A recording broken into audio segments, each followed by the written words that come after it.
кулагынын ичине кулкусу толуп, угушу начарлап кеткен. Азыр биз ручной эндоскоп менен көрөлү кулагынын ичиндеги көйгөйүн. Бизге мына көрүнүп атат.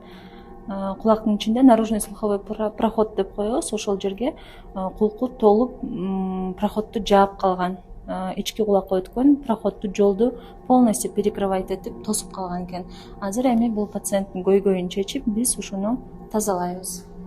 Бизге бейтап кайра 20 минуттан кийин келди. 20 минуттан мурун биз кулагына перекись водорода менен турунда коюп капать эткенбиз.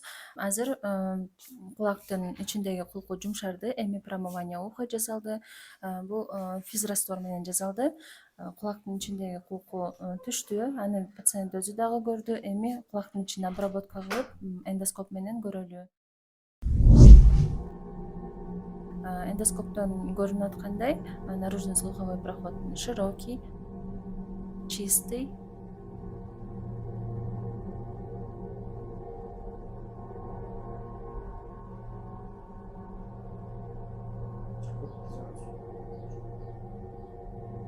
Прям жабык болчу да проход.